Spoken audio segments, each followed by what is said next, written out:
Taste the Daily. Cuddalore மாவட்டம் புவனகிரியில் போக்குவரத்து நெரிசலை முறையாக கையாளாகாத நிர்வாகத்தால் பொதுமக்கள் கடுமையாக பாதிக்கப்பட்டனர். புவனகிரியில் போக்குவரத்து கேந்திரமாக விளங்கும் புதிய பாலம் பகுதி மற்றும் சென்னை சேலம் ஒருவழி சாலையில் மாட்டுப் பொங்கலை ஒட்டி பொருட்கள் வாங்க மக்கள் திரண்டனர். அவர்கள் தங்கள் வாகனத்தை தாறுமாறாக நிறுத்தியதால் போக்குவரத்திற்கு பெரும் இடையூறு ஏற்பட்டது. காவல்துறையோ அதனை ஒழுங்குபடுத்தாமல் வேடிக்கை பார்த்தனர். இதையடுத்து தற்போது பயன்பாடு இன்றி உள்ள பழைய பாலத்தை தெருவோர வியாபாரிகளுக்கும் இருசக்கர வாகன ஓட்டிகளுக்கும் ஒதுக்கி தர திராவிட மாடல் அரசுக்கு கோரிக்கை விடப்பட்டுள்ளது. நீலகிரி மாவட்டம் குன்னூர் ராணுவ பயிற்சி மையத்தில் இந்திய ராணுவ தினத்தை முன்னிட்டு ராணுவ வீரர்களின் வீர விளையாட்டு நிகழ்ச்சி நடைபெற்றது. நாடு முழுவதும் ராணுவ தினம் கொண்டாடப்படும் நிலையில் குன்னூர் வெல்லிங்டன் ராணுவ பயிற்சி மையத்தில் 77வது ராணுவ தினம் கொண்டாடப்பட்டது. இதில் பள்ளி மாணவ மாணவிகளின் யோகா நிகழ்ச்சி நடைபெற்றதைத் தொடர்ந்து ராணுவ வீரர்கள் செண்டை மேளம் முழங்க களரி, சிலம்பம், வாள் சண்டை உள்ளிட்ட பல்வேறு வீர விளையாட்டுகளை பார்வையாளர்கள் முன்பு நிகழ்த்தி காட்டினர். இந்நிகழ்ச்சியில் ராணுவ வீரர்கள் மற்றும் அதிகாரிகளின் குடும்பத்தைச் சேர்ந்த பலர் கலந்து கொண்டனர்.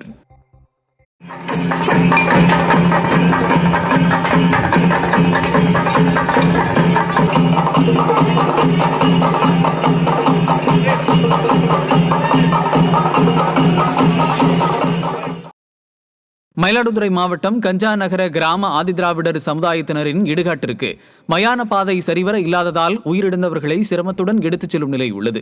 கஞ்சா நகர கிராம குடியிருப்புகளில் இருந்து 4 கிலோமீட்டர் தொலைவில் ஆதிதிராவிடர் சமுதாய மக்களுக்கான இடுகாடு உள்ளது.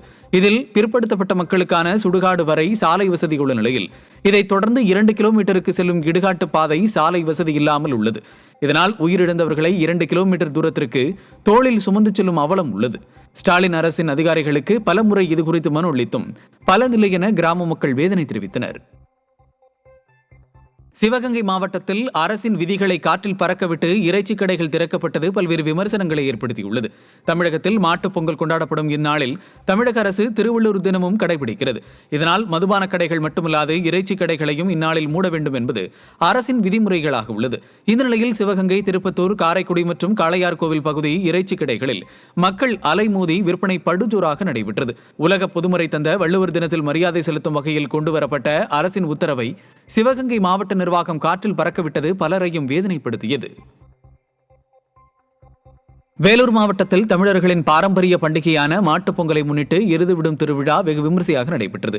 பனமடங்கி கிராமத்தில் நடைபெற்ற போட்டியில் வேலூர், ராணிப்பேட்டை, திருப்பத்தூர், கிருஷ்ணகிரி மற்றும் அண்டை மாநிலமான ஆந்திரா உள்ளிட்ட பல்வேறு பகுதிகளில் இருந்து 200க்கும் மேற்பட்ட காளைகள் எருதுவிடும் திருவிழாவில் பங்கேற்று வாடிவாசல் வழியாக சீறிப்பாய்ந்தன.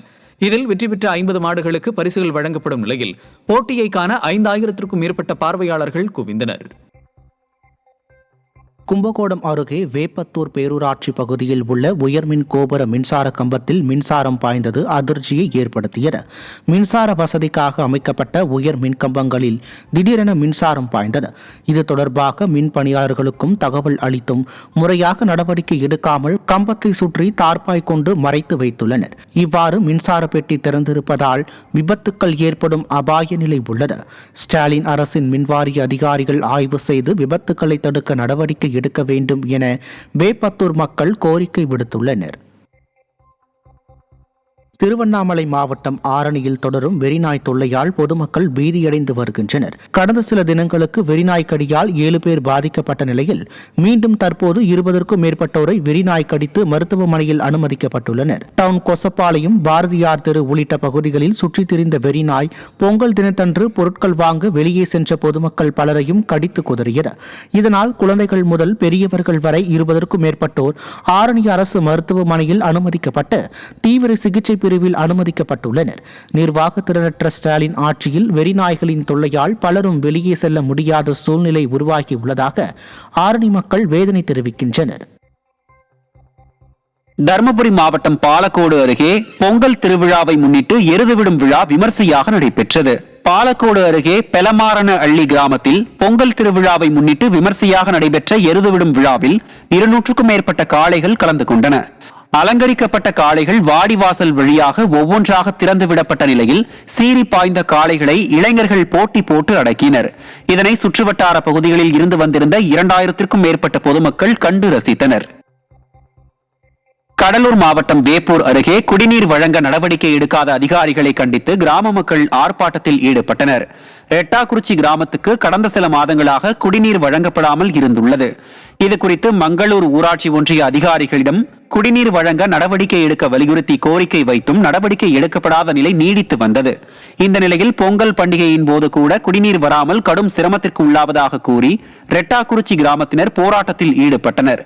இதே நிலை நீடித்தால் சாலை மறியலில் ஈடுபட போவதாகவும் கிராம மக்கள் எச்சரித்தனர். மக்கள் வயிற்றில் அடிக்காதே, தூண்டாதே தூண்டாதே, போராட தூண்டாதே, கொடுத்திடு கொடுத்திடு, கொடுத்திடு கொடுத்திடு, குடிநீர் கொடுத்திடு. 6 மாசமாவே இங்க தண்ணி வசதியே இல்ல. நாங்க டெப்டி பிடிஓல இருந்து ஊர் தலைவர்ல இருந்து எல்லாத்தையும் சொல்லிட்டோம். ஒரு 6 தடவை போராட்டமும் பண்ணிட்டோம். ஆனா இதுவரை எங்களுக்கு சரியான நடவடிக்கை எதுவுமே எடுக்கல. இந்த பண்டிகை நாள்ல கூட எங்களுக்கு தண்ணி விடாம காலைல இருந்து 6 மணிக்கு ஆரம்பிச்சா மதிய வரை தண்ணி எடுக்கிற வேலையா இருக்கு. நாங்க ஃபங்க்ஷனை கூட கொண்டாட முடியல. தண்ணி இல்லாதனால நாங்க என்ன பண்ண முடியும்?